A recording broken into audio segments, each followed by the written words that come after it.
All right, hey, good afternoon, everyone. Welcome back to GSD with Tanwa. GSD with Tanwa, part two, day one. So today we're going to talk about, well, first of all, if you missed the introduction video, GSD is getting shit done with Tanwa, and Tanwa would be me. In GSD part one, which was last semester, we talk about how you could improve your English skills. Right? And again, all of this that we are doing, there is only one goal, is to get you to be the best graduate student that you can be. In GSD part two, once you have your English skills mastered, we're going to talk about how to be a better researcher, right? If you missed the introductory video, or what you call it, the orientation for the class, there is a link in the video description that will take you to the playlist for both part one of GSD and also for part two of GSD. So you will never miss a beat, right? All the videos will be collected into two playlists, right? Like I told you before, for GSD part two, we're going to talk about how to be an effective researcher. And in the very first section of this part, we're going to talk about what does it actually mean to have an interesting research project, right? And for many students, I see this all the time. Students have misconceptions on what an interesting research project could be, or what an interesting research project could look like. And I feel like that's such a missed opportunity when it comes to doing research, because most of you will focus on the content of your research, right? The methodology, the analysis, the mathematical and statistical tools that you can use to do research. And I think that's just missing the most fundamental question of research, which is, why do we want to do research in the first place, right? And today we're going to talk about that. Like, why should you be doing research, and what does it mean to have a good research project compared to just any regular project, right? So with that being said, let me share this screen with you. Give me a second. Boom. Okay, so nobody says hi to me today. All of you 4 viewers, please say hi. I would like to know who's here. When you do research, it usually goes like this, right? When you do any kind of research, it usually goes like this. First, you learn or think about something, right? a good place to start. If you want to do research, you need to be thinking about something, right? And most of the time, what are you thinking about is the world in general, right? So in your mind, when you think in words, right? In English or in Thai or whatever language you use, and you use your thoughts that can be represented by words to figure out the world, right? So once you have done, so this is basically your graduate study right here. So this is in of the this is when you develop your thesis, right? So this is the thesis writing part or the research paper writing part. Okay. So once you have done your, sorry, let's call that the research part. That would be more accurate to what's going on. So that's the research part, right? Good, fantastic. Now let's say you have finished your research, right? Let's say you have finished your research. The next thing that you have to do to graduate is to publish it, right? Either you have to publish a research paper or you have to publish a thesis, right? It doesn't matter. You have to do something about it. And that is the writing part, which is one of the hardest part in your life that you will ever do as a graduate student. Once you have done thinking, though, for somehow you have to translate your thoughts into writing, right? So you start writing something, and then when you write something, you basically write it in words. Who do you write it for? Well, you writing it for this like research paper or research journal or whatever. So let's just call it an article, right? An article of your writing. So at this point, you have thought about the world. You have used the words to think about the world, right? Think about this world. But to represent your thoughts, you have to write it out in words into an article. There lies the first problem in doing research, right? You see this disconnection right here. Most of you got lazy, right? Instead of doing this connection between thinking and writing, you said, hey, I have thought about my research project before. Look, I have words over here. Why can't I just basically write out my thoughts into an article? Right? Why can't you just do this? And the answer is very simple. You cannot do this because the language that you use to think is different and should be different than the language that you should use to write, right? When you use a language to think, you are an expert in the field, or I hope you are an expert in the field. If you are in, for example, hospitality and tourism, right? You are an expert in that field. Let's say you write about the effect of COVID on hotel reservation rate, whatever it's called. I'm not in tourism, okay? But let's say you want to do the effect of COVID on hotel reservation rate, right? You are an expert in that field. When you think using technical terms. You think using marketing terms. But when you write it out, you cannot use those terms because some of the audience might not even know the technical terms that you're thinking about, right? So it's not the act of writing is not simply just like, hey, I have words, why don't I just put it in an article? It doesn't work that way. Right? What you actually have to do is you have to go back to this first connection right here between thinking and writing, right? Translate your thinking into writing first using different words and make an article out of it. Right? So this is the first pitfall that I have seen in young researchers, that they tend to think that thinking and writing should be the same activity that go together. Well, it should go together, but it should not be the same activity. It takes different set of skills. Right? So that's the first problem. The second problem is this. They don't know who they are writing the article for. Right? Let me say that again. They don't know who they are writing an article for, and they don't know why they are writing the article. Most of you will be writing a research article because why are you writing a research article or thesis? Let me guess. Because it is required. Right? If I don't write this damn paper, I will not graduate. If I don't write this damn thesis, I would not graduate. So most of the time you write an article just because it is required, right? At the other end of that article, you have the reader. Right? And for most of your time in the university, your reader is going to be who? Your reader is going to be your advisor, right? So for most of your time in the university, your advisor will be the one reading it. Well, the question is then, why would your advisor or your first reader want to read your publication or your paper or your draft or your thesis, right? There is only one very simple reason why your advisor would read your paper, because we are paid to do so.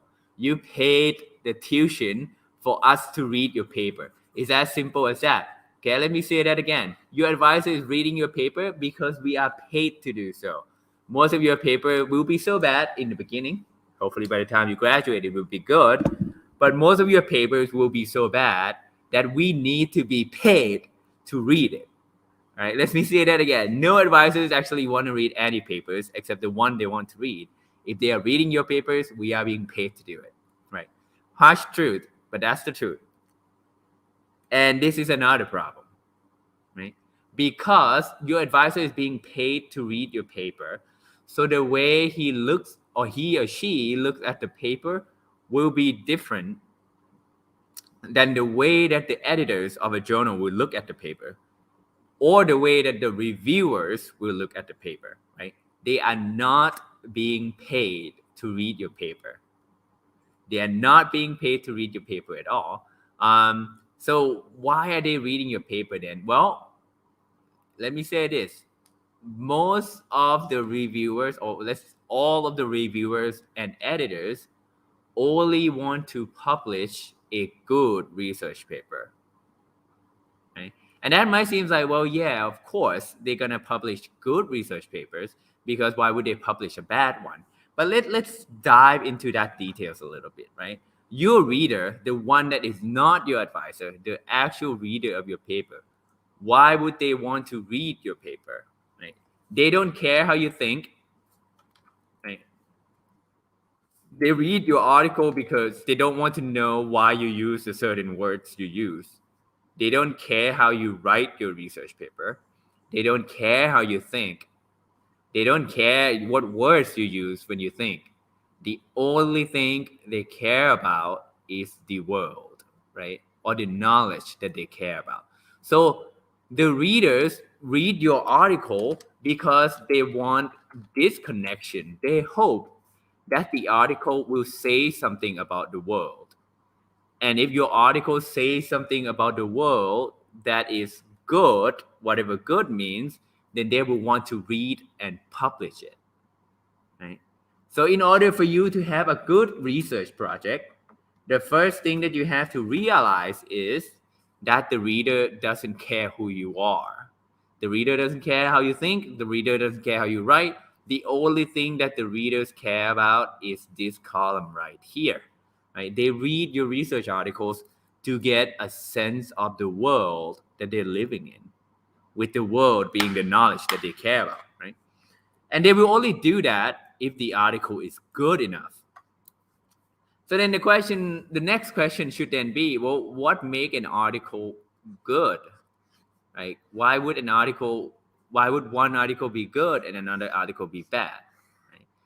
And every time I ask students this question, what makes an article good or bad, I have so many answers coming back from the students. So for example, some of them would say, oh, an article would be good if it provide new research. I heard this all the time. Right? If you are doing a research, your research has to be something new. Your research has to be something that nobody has ever done before. Okay, let's leave it at that for now. Another thing that I heard is that they're reading your paper because it is interesting to them. Right? They read your paper because it is interesting to them. Okay, what's next? They read your papers because your paper is well written.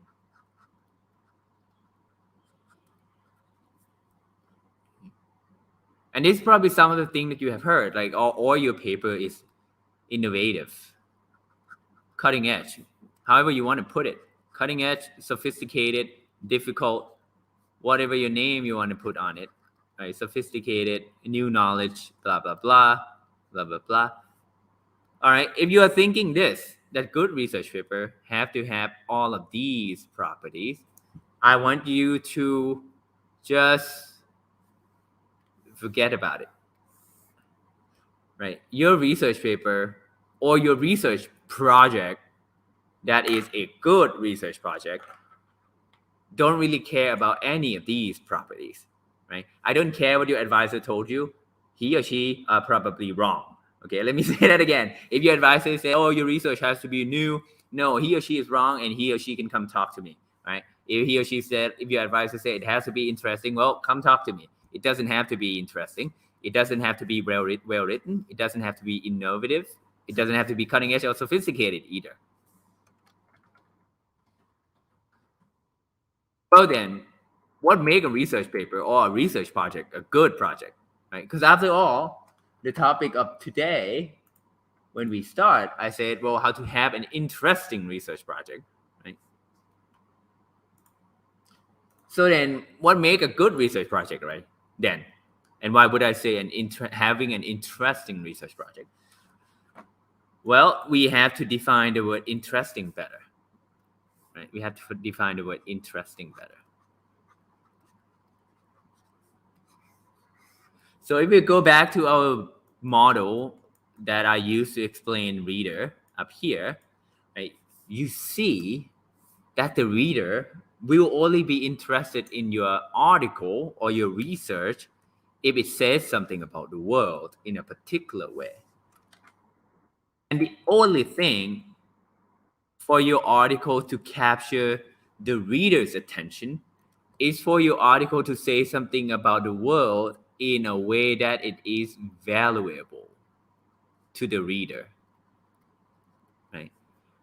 That means once the reader have read your research or have heard about your research, have watched your presentation, your research project should say something about the world that has value to them, right? This is why when you try to publish something in a journal that is not in your field, sometimes you get a letter that say, this is out of the scope of this journal, right? This is where the scope of the journal comes in. A journal has a set of audience that they know. For example,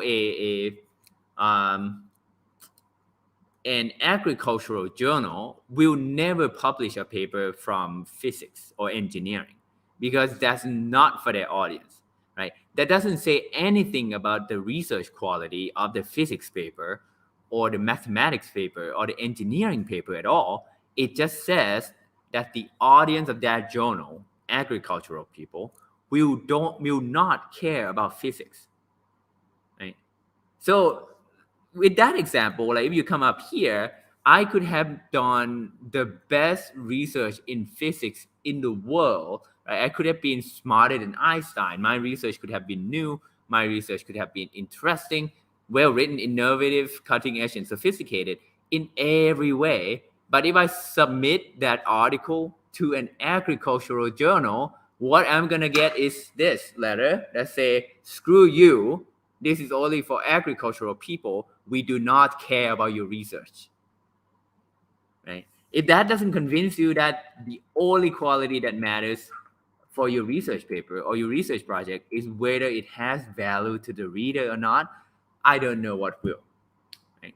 So this word right here, let me change color so I don't have the same color as everything else on this paper, right? So when you pick a research project, the only thing ever that you have to care about is whether your research will be valuable to the readers or not. We will define in a little bit what valuable means, but your research has to have value to the reader, right? And this is not hard to see. As I said, like one example I just given. Another example of why new research is not the true definition of a good research project is this. I could say, hey, in this room there are 2, 4, 6, 8, 10, 12, 14, 16, 18, 20, 22 chairs. In this room, there are 22 chairs. Is that a new knowledge? Yeah, because nobody has ever counted it before. Nobody has. Right? I've been here for years. Nobody has counted the number of chairs that happens to be in this room before. That is a new knowledge. Is that a valuable knowledge? I don't think so. Why would anyone give a crap how many chairs are there in this room? I don't know. Right? So having just new knowledge is not enough to make your research project interesting. Right? The only way to make your research project interesting is to make it so that it has value to someone. Right? This means that when you pick your research project, the audience of your project is a really important factor in determining what should you do when it comes to research project. All right. So I'm going to write it up here so you don't forget. So the number one rule of having a good research project is that your projects need to be valuable to someone. Right? What does it mean to be valuable to someone? Well, it will be valuable to someone if you can make something faster, if you can make something better, if you can make something cheaper. If you can't do any of these three, your research is not better, right? Your research is not valuable, right? In your research paper, always think about this. Like, I don't care what kind of research you're going into. If you cannot make something faster, better, or cheaper, your project is not valuable. So let's go back to my first example, like the effect of COVID on hotel reservation rate. Why would that be valuable to someone, right? So most of the time, like the mistake that I've seen from students is this. Let's say they are using this topic, right? They would say, especially FHT students, every single freaking year, I go to the poster session or the poster competition or whatever, and then they would be like, oh, here's our research on the COVID effect on hotel reservation. We have done survey on 200 hotel guests. Here are the results, right? And the result would be like, oh, the hotel guests said that the concern over COVID made them reluctant in reserving hotel. The hotel owner said the reservation rate goes down by half compared to last year, blah, blah, blah. Good research? I don't think so. Why? Because you haven't told anyone how to use your research. Like, okay, reservation rate drops by half. Well, what the fuck do we do with that information? Right? Why would it be valuable to me as a hotel owner to know that information? Right? Like without your research and with your research, what is the difference in my operation at the hotel? Should I start firing employees? Should I hire more employees in anticipation of demand rising back up to pre-COVID level? Like, what do I do? Why should it be valuable to me? Right? So that's an example of how your survey could make a hotel operation better. Right? So again, in order for your research project to be valuable, it has to make something faster, better, cheaper. There is no other way around it. If you can't provide one of these three, your project is not valuable. Okay?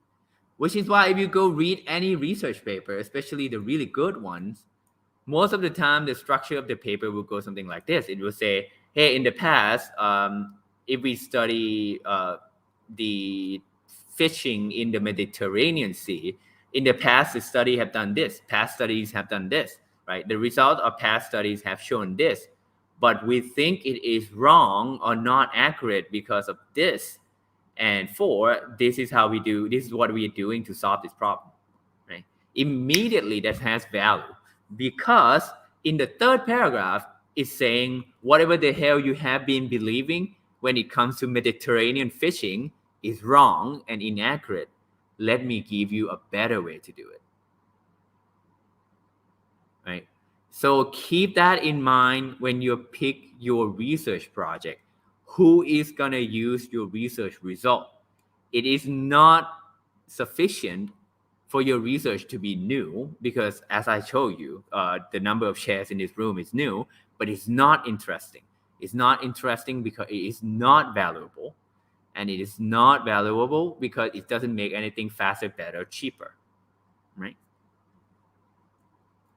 Hey, one person said hi to me. Hi. All right, let's get back here. So first of all, your research project has to be good, right? And good is defined. Number one is that it has to be valuable. The second one is this. I keep talking about the readers, right? I keep talking about the readers, like these people right here. These people right here. Right. So I said your research article has to be valuable to the reader. Well, then the next question would be, who are the readers? And how do you know who the readers will be? Because then it will be really important for you to decide what to write. Right? Listen to that carefully. I said you need to know your readers in order for you to figure out how to write to the readers, not how to do research. Right? Listen to that again. The group of readers that you pick have an effect on how you present your result and design your research, but it has very little effect on your thinking process in general, right? Because your reader is up here, your thinking process is down here. That is as far as it can get, right? So the way you do your research might be whatever your advisor wants you to do, but when it comes time to present your result, you have to care about who the readers are. Let me give you an example from one of my projects. Okay. So one of my project is this. It's called Evacuation. Let me change color so it doesn't crash with that one up there.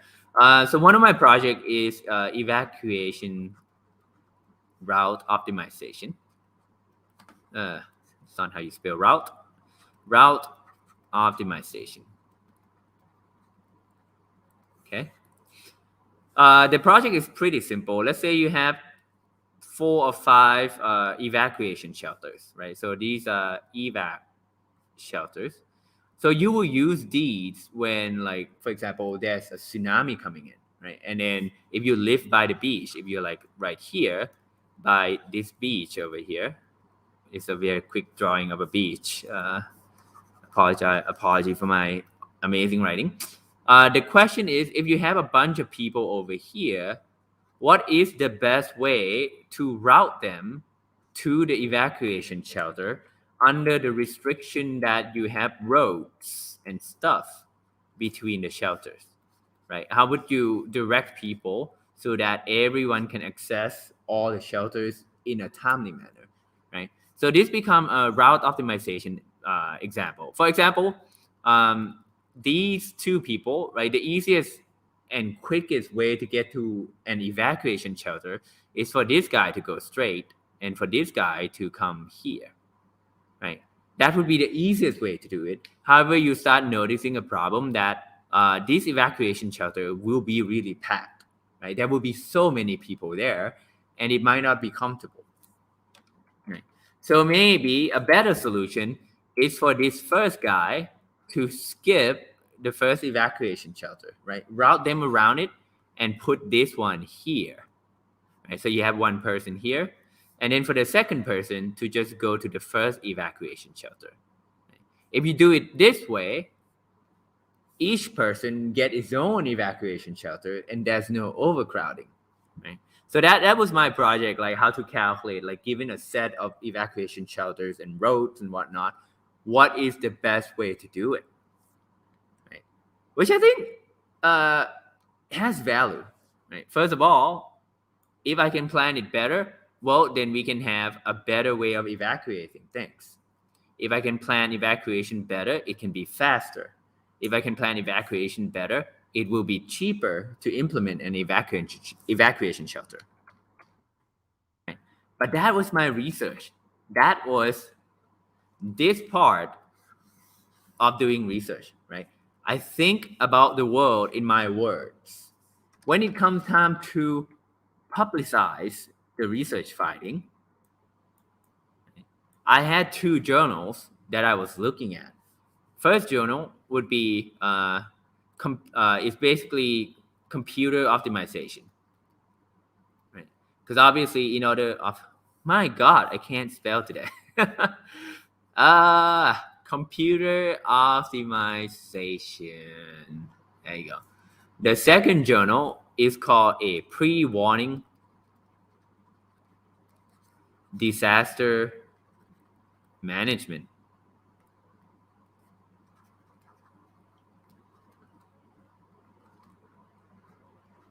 Okay. And immediately you see the difference in the audience set of the two journals, right? In the first journal, computer optimization, you still have to talk about the fact that we're doing this to optimize disaster evacuation. But in your writing, or in my writing anyway, in my writing, I have to focus more on how I develop the algorithm to do this rather than how to solve and prepare for disaster, right? So I have to focus on the algorithm, on the software, on the mathematics part. But in the second journal, the pre-warning disaster management, in that journal, I don't really have to talk about the algorithm all that much. I have to talk about how would using my algorithm change the process of disaster management before the disaster happens. Right? You notice the difference? The thinking part is here. This is when I think about the world and distill the knowledge of the world into my own picture. And then afterward, when I write about it, I have to think about who my audience is, right? Would they prefer to know about the computer or would they prefer to know about the disaster? My one research project can be written in both ways, right? And this should convince you that the act of doing research is separated from the act of writing it. Not completely, right? The act of doing research down here is separated from the act of doing writing. And the only connection you have is you right here. That is you, right? You have to connect your thoughts to the way you write things, right? So therefore, a good research project needs to know who the readers will be. And this is why it is so hard to do it with your advisor, because again, your advisor is being paid to read your paper. So it doesn't matter how you write it, your advisor will still have to read it, right? Which is not the best reader in the world. But in the real world, know your readers and cater to them. In the real world, the readers, who are the reviewers and the editors of journal, they don't care what you write. They care about how would your writing help them by being a valuable knowledge that they need to learn. Okay, so you need to know your readers, and this will come in the second section of this part, as in once you know your research topic and you have picked one research topic that is interesting to you, how do you pick your audience? How do you pick your reader? How do you pick your journal? Right. But I want to stress this again because I have talked about this to some students before, and they they go the other way. They go like, oh, does that mean that if we don't know our readers yet, that means like if you don't know which journal you are publishing to yet, we do not have to do research. I said, no, just go ahead and do your research because that is down here. And once you have done enough of that, then you can start thinking about publication, right? Either way, your research has to come first, is what I'm trying to say. All right. So knowing your readers, this will come later, right? Maybe the second or the third section of GSD part 2 with me. Right? 3,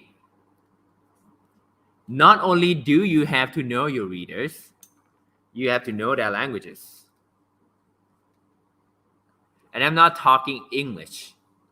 I'm not talking Thai, right? I'm talking about their code.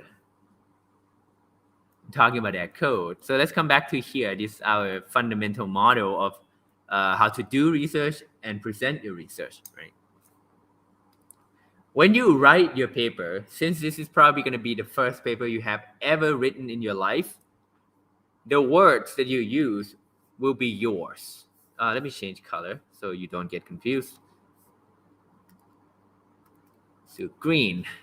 Actually, let's just do blue, light blue, right? When you write your first research paper, the words that you use will be your own words, right? So this will be you. However, notice that the readers who come to read your article do not care what words you use, right? They only read the language from the article that you present to them. Imagine the last time that you went to a party, right? If you have ever gone to a party alone by yourself, it's super funny because you will try to fit in with other group of people, and that group of people already have their code or their language or their slangs that they use, right? And unless you know and understand those slangs or the code that they are using, you will not be able to fit in, right? So in some essence, the readers that you will pick already have their own set of code that they expect your article to have. Right? Again, the readers that you pick already expect you to be using the same code that they have been using with their friends in order to represent your idea to them. And if you don't use the code, they will not read your paper. They will not read your paper. Right? So what do I mean by the code? The code is the way people speak, right? The way people not speak because it's like a writing, right? For research project, the code of your reader or people who are interested in your research project are the languages or are the terms and definitions that the people in your field of study use, right? So again, the code are the way of speaking, the way of writing, the way of representing things using technical terms that people in your field use all the time. And unless you start using the same terminology and definitions, nobody will read your papers. It doesn't matter how valuable your paper is, right up here. It doesn't matter how valuable your paper is. It doesn't matter whether you know who the readers are or not. If you cannot convey your text or your thoughts in the language that they approve, they will not read your papers because they do not have to. Right? Reviewers for journals have really hard work. Right? They have to do a lot of work. They have to read a bunch of crappy papers, and they don't even get paid. Right? This is why when you write a paper, if you don't use their code or their language, they get annoyed and they stop reading your paper, and they will just give you comments like, "This is poorly written. Do it again." Right? And we will talk about this as well when we get to the editing your paper part, which is the last part of GSD part 2. Right? The way you write, the way you present your sentences has big impact on your research project being accepted by the expert or passing your thesis defense, right? So you have to know that language, and in the next week or two, we will talk about how to extract the codes that people are using from the research paper that have already been published in the past, right? So to give you a more concrete example, right, these two journals, when it comes time to talk about the location of the evacuation shelters, right? In the computer optimization journal, so this journal, what they want to hear is something along the line of, oh, evacuation shelters can be considered as a graph with the nodes connected to one another using streets as edges to connect the nodes together. The goal of evacuation optimization is to reduce the number of edges the survivors have to travel in order to reach evacuation shelters. Right? That would be what I would say to the computer optimization journal. Right? So you notice a lot of technical terms. You notice the word a graph, a node, an edge, reducing the number of edges the survivor has to travel. Right? Now imagine using these terms in the second journal, in the disaster management journal. I'd be like, hey, if you want to save a lot of lives from tsunami, why don't you reduce the number of edges survivors have to travel from one node to another in this graph of evacuation shelters? The second journal will immediately reject my paper because they don't understand what the hell I'm talking about. Okay? So the code for the second journal would be along the line of, in order to increase the survival rate of the evacuee from a disaster, the distance traveled by the survivors have to be reduced. Notice the vast difference between the two cases, but I'm conveying the same message, right? So knowing the codes or how people talk in that society is really important for your research projects to be accepted or not. All right. And fourth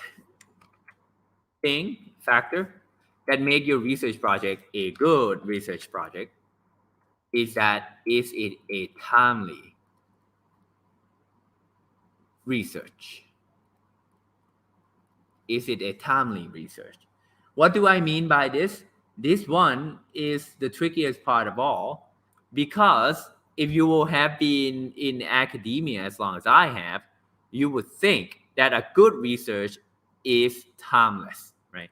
If you have a good research and you present it to a person in 1990 or a person in 2010, it should be interesting for both people, for both groups of people, because a good research project should just be that, a good research project. This turns out to be not true. Imagine how many research projects were there about contagious diseases and pandemics before COVID, and nobody gave a crap, right? Nobody cared, because back then nobody would have thought that there would be a pandemic that stopped the entire world, right?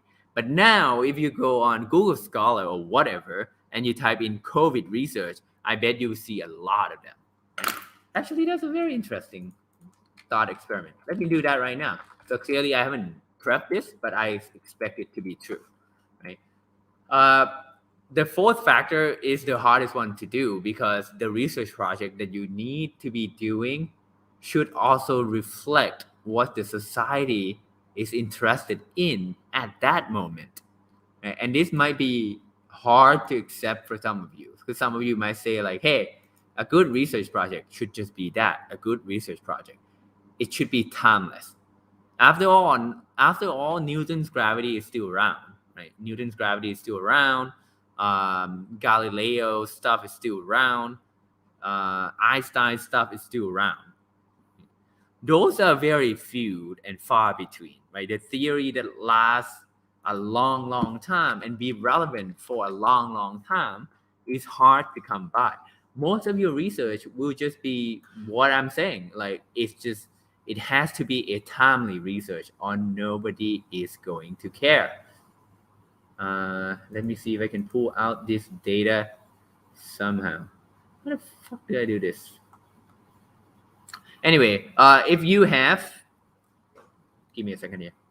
If you have never taken a class with me before, I swear a lot. If that bothers you, give me a shout out.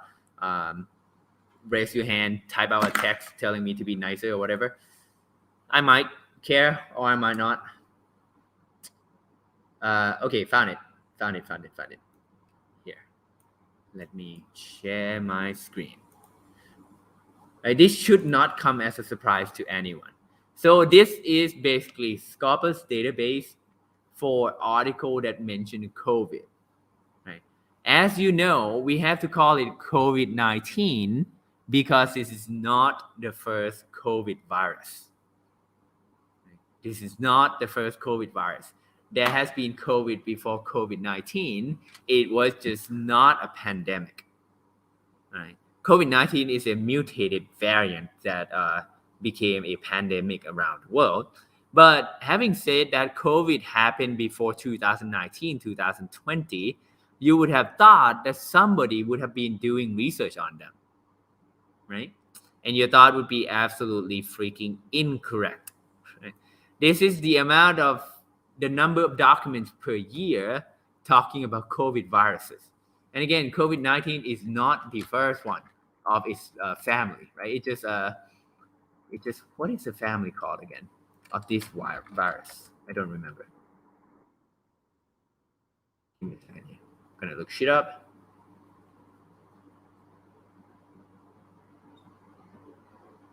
Coronavirus. There you go. I can't believe I forgot that though. Anyway, so coronavirus has been around forever. And you would have thought that, oh my gosh, if it's so scary, somebody must have done research on it, right? But if you look at the number of documents per year published about this coronavirus before COVID-19, none exists. Maybe one or two here and there, thanks to them, right? But then even in 2019, nothing really happened until 2020. You went from having no documents about COVID or coronavirus at all to 85,817 research papers in 1 year about COVID. Right? And then in 2021, the number is even bigger. Right? 2021 has only been 8 months, and the amount of documents about COVID is already greater than the entire 2020 combined. Right? So that should go to show you that your research project cannot just be a valuable research project that know who your readers are and use their words. Your research project also have to be timely, right? It has to be relevant. If it's not relevant, nobody will give a crap about your research project. Okay. So to summarize what we have talked about today, a good research project really only have 4 properties that you have to care about, right? And if you are still picking your research project, think about these 4 factors very, very hard, because this could make or break your chance of getting published in a journal, right? Again, number 1, a good research project is valuable to someone. Right? It's not a new knowledge. It has to be valuable to someone. You have to make something faster, better, cheaper. Second, a good research project will know your readers and caters to them. Right? You have to know who your readers are and write to please them, write to make sure that they, the readers of yours, find your research valuable. And then third, you have to know the language that they use when they speak and use the same language. And last of all, but not least, your research has to be relevant in that timeline, right? The people have to be talking about it still for you to be interesting. And this should not come as a surprise if you have ever gone in any social circle, right? Maybe a group of friends of yours are talking about soccer, or as like English called it, football, I guess. I went to America, so I call it soccer, right? You don't go up to a group of friends talking about soccer to talk about swimming. They might care, but most of them will not, right? This is basically the same thing. If you want to walk up to this group of people talking about soccer, well, is your conversation valuable? Can you add to that conversation? Can you add insights on football players into that conversation? If you can, they might accept you.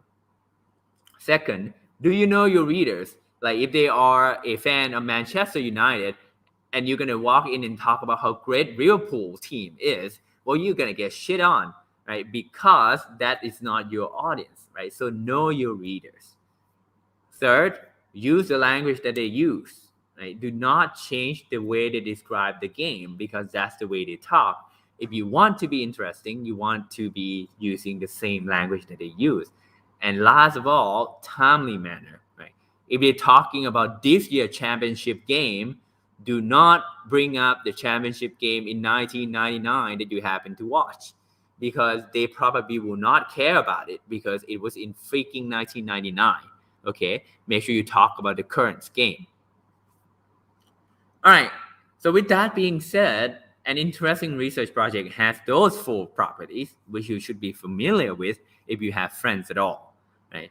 But I'm not, because I have no friends. That's why I need to learn all of this on my own and write it out to you as a part of this series. Okay, so GSD with Tanwa, again, this is day number 1. we have talked about how do you know a research project is interesting, right? Those 4 factors that I just talked about. So from next week onward, we will talk about, okay, now that we know the characteristics of an interesting project, how do we pick one so that we can start doing research on, right?